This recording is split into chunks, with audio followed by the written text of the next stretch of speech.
കീരിക്കാട് തെക്ക് മൂലശ്ശേരിയിൽ ശ്രീ മഹാദേവ ക്ഷേത്ര സന്നിധിയിൽ നിന്നും ക്ഷേത്ര ഉപദേശക സമിതിയുടെ നേതൃത്വത്തിൽ നടക്കുന്ന ശിവഗിരി തീർത്ഥാടന മഹാമഹ പരിപാടിയുടെ ഭാഗമായി പീതാംബര ദീക്ഷ സമർപ്പണ ചടങ്ങ് നടത്തി. കായംകുളം കീരിക്കാട് തെക്ക് മൂലേശ്ശേരിയിൽ ശ്രീ മഹാദേവ ക്ഷേത്ര സന്നിധിയിൽ നിന്നും ക്ഷേത്ര ഉപദേശക സമിതിയുടെ ആഭിമുഖ്യത്തിൽ നടക്കുന്ന ശിവഗിരി തീർത്ഥാടന മഹാമഹത്തിന്റെ ഭാഗമായി പീതാംബര ദീക്ഷാ സമർപ്പണം നടന്നു. ചടങ്ങിന്റെ ഉദ്ഘാടനം നഗരസഭാ ചെയർപേഴ്സൺ പി ശശികല നിർവഹിച്ചു. വാഴ്ത്തപ്പെടുന്ന അതുപോലെ തന്നെ അദ്ദേഹത്തെ ആരാധിക്കുന്ന ജനങ്ങളുള്ളതാണ്. എവിടെയെല്ലാം ഈഴവ പ്രസ്ഥാനങ്ങളുണ്ടോ അവിടെയെല്ലാം തന്നെ ശ്രീനാരായണ ഗുരുദേവൻ്റെ നാമധേയം ഉരുവിടുന്നതാണ്. നമുക്കറിയാം, ഒരു കാലഘട്ടത്തിൽ അവർണരും സവർണരും തമ്മിലുള്ള ഒരു വലിയ ചേരിതിരിവുണ്ടായിരുന്ന ഒരു കാലഘട്ടമുണ്ടായിരുന്നു. ആ കാലഘട്ടത്തിൽ അവർണർക്ക് അമ്പലങ്ങളിൽ കയറുന്നതിനോ വഴി നടക്കുന്നതിനോ ഒന്നും ഇല്ലാത്തൊരവസ്ഥ, പഠിക്കാൻ പോലും പറ്റാത്ത അവസ്ഥ. അതുപോലെ തന്നെ സ്ത്രീകളായിട്ടുള്ള 7 തൊട്ട് താഴോട്ടുള്ള സ്ത്രീകൾക്ക് മേൽമുണ്ട് ധരിക്കാൻ ഒക്കാത്ത അവസ്ഥ. അങ്ങനെ ഒട്ടനവധി. കാരണം നമുക്കറിയാം, ആറാട്ടുപുഴ വേലായുധപ്പണിക്കരുടെ അദ്ദേഹത്തിൻ്റെ സമരചരിത്രങ്ങളൊക്കെ തന്നെ നമ്മളിപ്പം വായിച്ചുകൊണ്ടിരിക്കുകയാണ്. മുക്കുത്തി സമരം, അച്ചിപ്പുടവ സമരം, ഇതെല്ലാം തന്നെ നമ്മുടെ ഈ പ്രദേശത്ത്, നമ്മുടെ കായംകുളം എന്ന് പറയുന്ന പ്രദേശത്ത് പത്തിയൂരും കായംകുളം മാർക്കറ്റിലും ഒക്കെ ആയിട്ട് നടന്നിട്ടുള്ള സംഭവങ്ങളാണ്.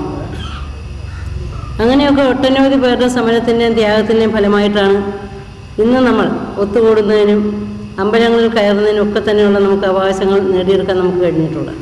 പീതാംബര ദീക്ഷാ സമർപ്പണം ചെങ്ങന്നൂർ കോടുകളഞ്ഞി ശ്രീനാരായണ വിശ്വധർമ്മ മഠത്തിലെ ശിവബോധാനന്ദ സ്വാമി നിർവഹിച്ചു. 19-20 നൂറ്റാണ്ടുകളെ പ്രദീപ്തമാക്കിയും ഭാവനാസുന്ദരമാക്കിയും ഒരു നവഭാവനയുടെ ഏകലോക തത്വദർശനമാണ് നാരായണ ഗുരു വിഭാവനം ചെയ്തത്. അത്രയേറെ ആദരാത്ഭുതങ്ങൾ സൃഷ്ടിക്കുവാൻ കഴിവുള്ള വൈജ്ഞാനിക ഖനിയാണ് ശ്രീനാരായണ ദർശനം. ഈ ലോകത്തിന്റെ ആത്മവിഹായസിൽ ആനന്ദത്തിന്റെ ആത്മപ്രഭ ചൊരിഞ്ഞുകൊണ്ട് പ്രകാശിക്കുന്നത് ശ്രീനാരായണ സൂര്യനാണ്. ഭേദവ്യത്യാസങ്ങൾ വെടിഞ്ഞ് മനുഷ്യൻ ഒന്നായി തീരുന്ന ഒരു കാലഘട്ടം ഉണ്ടാകുമെന്ന് അവിടുന്ന് പ്രവചിച്ചിട്ടുണ്ട്. 1928 കന്നി 5-ാം തീയതിയാണ് ഭഗവാൻ സ്വർഗാരോഹണം എന്ന് പറയുന്ന ചടങ്ങ്. സമാധി എന്ന് നമ്മൾ വിളിക്കുന്ന മഹാസമാധി. സമാധി എന്ന് പറഞ്ഞാൽ ബുദ്ധിയുടെ സാമ്യാവസ്ഥയാണ്. മനസ്സും ബുദ്ധി ഇന്ദ്രിയങ്ങളും കുടിച്ചത്.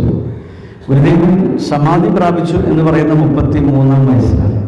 എന്നാൽ അതൊക്കെ ശേഷം ശരീരം വെടിഞ്ഞത് മഹാസമാധി എന്നാണ് വിളിക്കുന്നത്.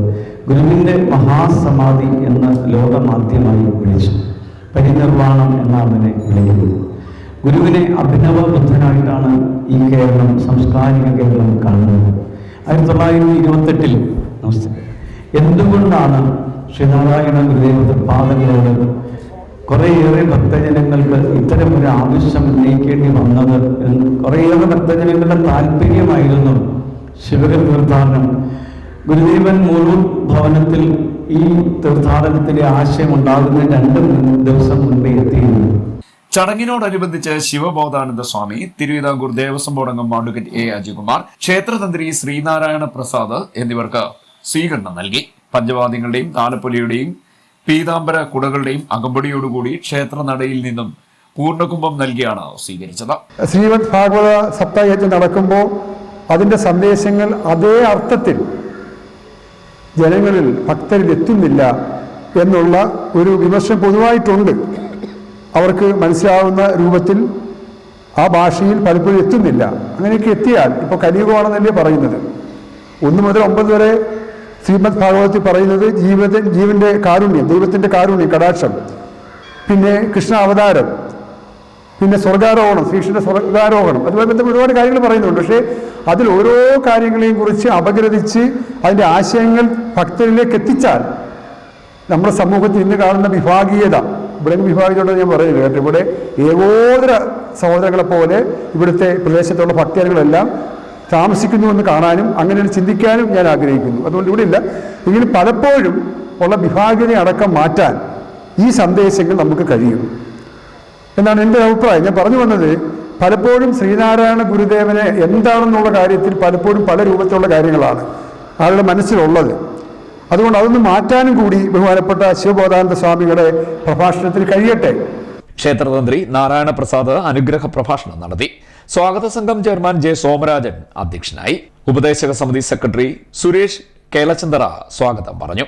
കൗൺസിലർ റെജി മാവനാൽ മുഖ്യപ്രഭാഷണം നടത്തി. P Harilal, Sumi Ajeer, Vijayakumar, B Radhakrishnan, K Sathyanandan, K Sasidharan, K Prasanth Sanyal, K Prabhakaran, B Sudevan തുടങ്ങിയവർ സംസാരിച്ചു. ഡിസംബർ 27-ന് പദയാത്ര ഉദ്ഘാടനവും പീത പതാക കൈമാറ്റവും വിവിധ പരിപാടികളോടെ നടക്കും. CDNet news, Kayamkulam.